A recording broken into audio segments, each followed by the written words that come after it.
Hello everyone and welcome back to the Common Sense Crypto channel. As with you always, this is Rich doing another video today on XDC.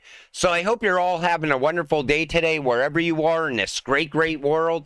We're going to talk about XDC. And once again, this is the one-day chart. We're still sitting down here around 5 cents. I continue stacking this cryptocurrency. It's so cheap and so underpriced right now. You know, everybody's so worried when we drop 2-3 cents. I'm not here for those price moves. I'm here for where XDC is going in the future. You know, I've been holding this cryptocurrency for quite a long time. And you know, it's been a long, rough road. But I think the road is getting shorter and shorter to the finish line. And that's why I continue buying it and I continue holding it. And it's all going to start a week from now. So 1 week to go. It's actually 6 days. The Electronic Trades Documents Act has received royal assent. Get ready to go digital. And you know, you cannot help but see that we are in the fourth industrial revolution, the digital age. Trade is going digital. Payments are going digital. Currencies are going digital. It's all getting built out right in front of you right now. But yet people are still so focused on the price dropping by a penny or two. If you know what you hold, you will continue holding this cryptocurrency. XDC is a liquidity provider, and this pretty much puts it into perspective right here. So you see the export and the importer, and in between you see the liquidity provider, XDC. It's literally that simple, and it's going to be utilized on a daily basis inside trade all around the world. And yet people still think the price is going to be sitting at 5 cents. Now's the time you stack it so you could get all those gains that are going to come later. Now, remember, it took so long for this to get built out, and people always wonder, when is XDC going to take off? Why is the price not moving? This guy puts it all into perspective right here. Take a listen. We tend to focus a little bit too much on the trade document aspect. Actually, there's another half of this law that actually will unleash innovation in the finance market. Not just the use of new financial instruments that are cheaper, quicker, and faster, like electronic promissory notes, but also the whole trade finance system, because we know the banks are absolutely tied up in knots around AML and KYC bureaucracy. We know that trade finance could be cheaper and more accessible, but the compliance thresholds are really high, and that's a real problem. So we've got a really exciting moment here to really look at this whole finance piece and really improve it. Anyone in finance and trade finance knows that we've all been wanting this to happen for a long time. Well, I would argue strongly that we're there, and now is the moment to start to make this happen. So, and it's not just about trade, interestingly, either. There are lots of applications of these new financial instruments that will benefit all sorts of different areas, including local authority payments and driving local retail and high street development and enterprise at local community level. So, it's a revolution that is beyond just trade finance. But in the world of trade finance, we can do this so much smarter than the way we're doing it at the moment. And that's not a criticism of the banking or finance industry at all. It's that we're working with quite old regulatory regimes that don't recognize that we are operating in the new modern environment that's mostly digital. And so we've got a really good opportunity to be smarter in the way we do it and create a lot more opportunity. And importantly, ultimately, it's about releasing more finance back into the market, particularly for small companies. So that's why nothing has moved for such a long period of time, because laws take a long period of time to get put in place. Now that the law's there, now we can push ahead with innovation. And that's why I said, all during last year, I was showing you the growth around XDC, how it's expanding, the announcements around this cryptocurrency. And as we were watching the announcements, we kept seeing how we were pushing ahead into the law aspect of it. Now everything is ready to go. And that's why I said, we're going to see the price movement happen gradually, but it's going to move consistently, in my opinion. The only question is in how much XDC can achieve in price are which Xinfin partners for global trade finance. At some point, there's enough research done on the subject.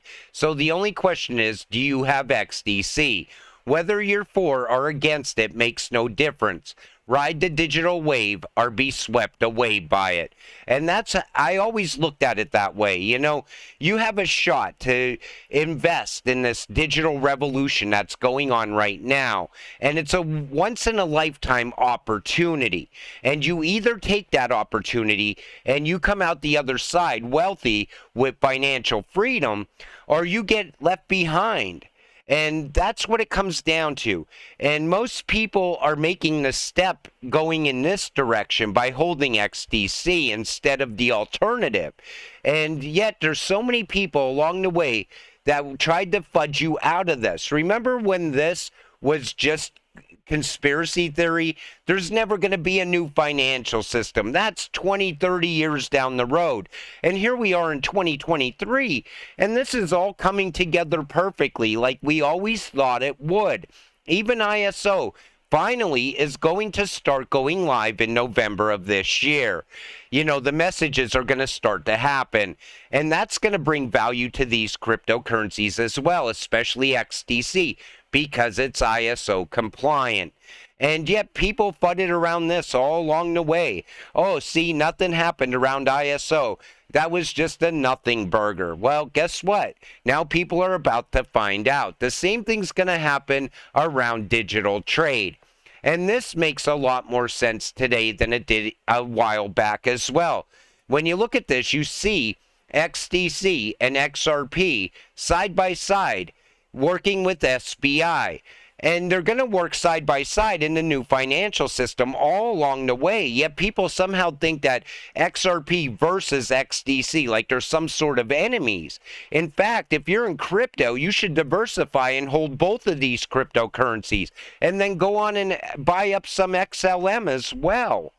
This way, you are holding the three cryptocurrencies that are going to move the world's money. And then if you want to look beyond that, start looking into HBAR or Casper. They're also ISO cryptocurrencies. Hold a little bit of every one of them. That's how you get financial freedom. But the time is now. Either you could listen to these people saying that XDC is a scam coin because they're pissed off that they put money in and didn't get high returns in a week, or you could stay vigilant and stay strong and positive and continue holding and not get deterred from your path. Because as long as you stay on the path, you will win in the end. Then there's this huge. XDC has not only made it to the majors, but they will be in the All-Star game, finally. Industry giants Securitize and TradeTech will discuss securities and real-world asset tokenization at Mainnet 2023. TradeTech issued USTY in summer 2023. And previously Innovate Trade finance-backed security tokens and NFTs in 2022 and 2023, all on the XDC network. Securitize built and launched an issuance and compliance platform for asset digitization when compliance technology was practically non-existent in 2017. TradeTech has issued $3 billion worth of securities through their securitization as a service and processed more than 46 billion US dollars worth of financial instruments. Securitize issued the world's first debt token for NBA player Spencer Dinwiddie of the Brooklyn Nets. Their integrations with the XDC network have created a strong foundation for a pipeline of tokenized assets and securities in trade finance, enterprise, and other markets. Once tokenization really starts to expand out and grow, XDC is going to capture a good percentage of that market as well. The price of XDC 2 years from now, a year from now, is going to be much different from where it is today. Predictions by 2028. We're not doing price predictions today, rather predictions on where some crypto networks will be in 5 years. And look at when you look at XDC, bridging the trade finance gap. trillions and trillions of dollars. Yet people are worried about us dropping a penny or two right now. This is the time you stack this cryptocurrency. Do you want that financial freedom? That's all you need to do right now. Wait until XDC gets listed on all major exchanges. That is when the real party starts. We have that to look forward to still. You know, XDC is probably one of the most overlooked cryptocurrencies right now. People don't realize how big digital trade actually is. But it goes beyond that. It's a well-rounded cryptocurrency. It's going to have money flowing in from different aspects, different places, pushing the price of this cryptocurrency higher and higher over time. There's a reason it's ISO compliant. It can be used in the new financial system, and that financial system is coming. All you have to do is take a look around the world right now. CBDCs popping up in every single country. You see on-off ramps being put in place by XLM. You see digital trade, layers getting laid in place through XDC. It's all coming together, and it's all going to happen very fast when it does. And either you're going to be holding this cryptocurrency or you're going to be left behind with nothing but regret. And, every time I do one of these videos, people think that for some reason, you're overhyping it. You're talking it up way too much. No, I'm not talking it up enough because it's hard to even put in words what's actually coming and how big this actually is. But if you want to get there, all you have to do is stack this cryptocurrency. With that said, I'm going to wrap up this video. I want to thank you all for watching. I appreciate all of you. I'll see you in the next one. Have a great night.